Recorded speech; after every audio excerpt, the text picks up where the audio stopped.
Et coucou à tous. Aujourd'hui, un petit tuto pour vous donner une astuce pour mieux dessiner la lèvre supérieure. Ok. Alors, imaginons que vous avez une bouche qui est à peu près finalisée, mais dont le dessin ici est imprécis, et donc vous avez besoin de préciser, d'affiner et de montrer davantage, de mieux représenter le bord de la lèvre supérieure. Donc vous avez plusieurs manières de faire. Vous pouvez mettre votre outil à l'intérieur du dessin de la lèvre supérieure, et puis du coup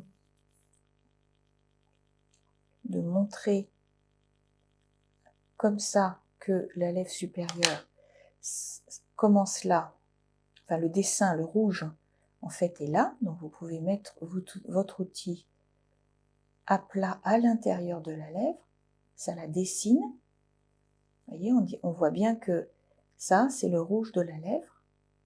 Donc en général on fait ça quand on a fini de remplir le charnu de la lèvre. Mais il y a une autre technique que je vous invite à garder dans votre besace, c'est de rajouter un tout petit boudin sur le pourtour de la lèvre supérieure, tout petit, tout fin. Et ce boudin, vous le mettez à la jonction du dessin de votre lèvre, c'est-à-dire la jonction entre le philtrum qui est au-dessus et la lèvre supérieure. Vous le collez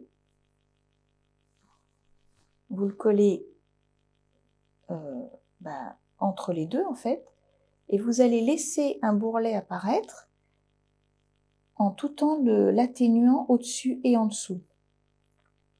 Donc là, je l'ai collé, j'appuie un petit peu au-dessus du bourrelet, en faisant bien attention évidemment qu'il rentre également dans la commissure. Et je vais aussi le faire apparaître un petit peu plus aussi par en dessous. Donc évidemment là c'est très schématique, hein, j'ai laissé un gros bourrelet apparaître.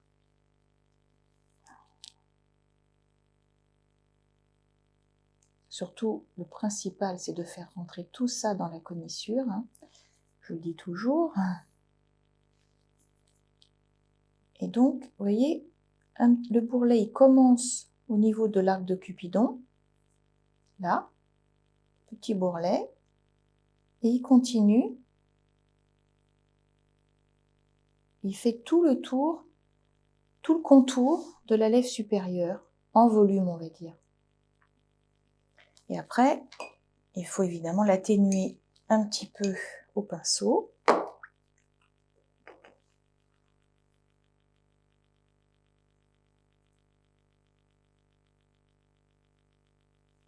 Et le job est fait.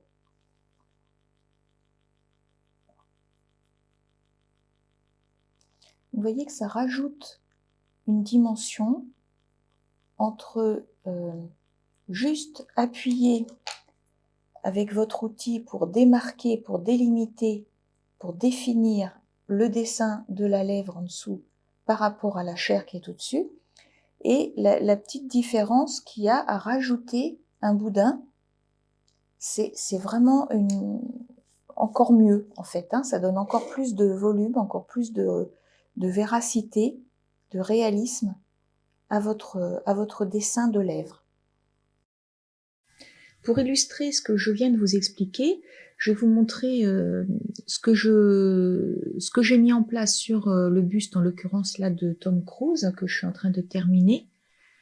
Lui, son dessin de lèvres est particulièrement en relief sur le bord supérieur de sa lèvre. Donc là, on voit bien et rapidement l'intérêt d'utiliser cette petite astuce. Donc d'abord, je colle le petit boudin au-dessus et en dessous. On va mieux voir sur l'autre côté de la lèvre, Parce que là, j'ai un petit peu ma main devant. Et quand c'est bien collé, je laisse en fait le relief du boudin apparaître subtilement. Et il n'y a pas grand-chose à faire en fin de compte pour que ça fonctionne. Et ça fonctionne là dans ce cas-là parce que le dessin de sa lèvre en volume, il est comme ça.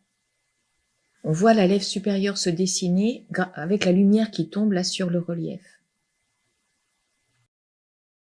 C'est un petit peu différent que de travailler en appuyant l'outil, comme ça par exemple pour la lèvre inférieure, on appuie avec le bord de l'outil et on crée le dessin en appuyant un outil à plat. C'est une petite astuce. Des fois que quand ça fonctionne pas, quand cette technique-là ne fonctionne pas bien, eh ben on peut rajouter un petit bourrelet, un petit boudin de terre sur tout le pourtour de la lèvre supérieure pour obtenir le dessin de la lèvre supérieure. Et là, si on veut finaliser cette bouche, on va rajouter une petite bosse de part et d'autre d'un léger creux sur la lèvre inférieure au milieu. J'espère que je suis au milieu parce que en fait, moi je suis un peu décalée par rapport à votre vision à vous. Une petite bosse là.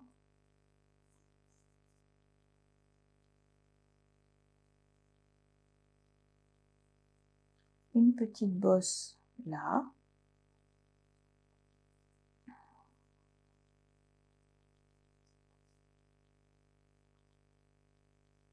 Et on laisse un petit méplat entre les deux. Et là, on a une lèvre inférieure qui est encore plus précise, encore plus définie.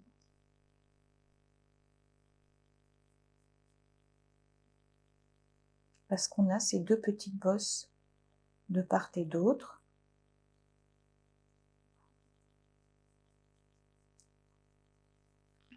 Voilà ce que je voulais vous montrer aujourd'hui. Donc je vous souhaite de bonnes créations. N'hésitez pas à aller voir mon site pour voir les dates de stage et les formations en ligne. Et puis je vous dis à tout bientôt. Bye bye.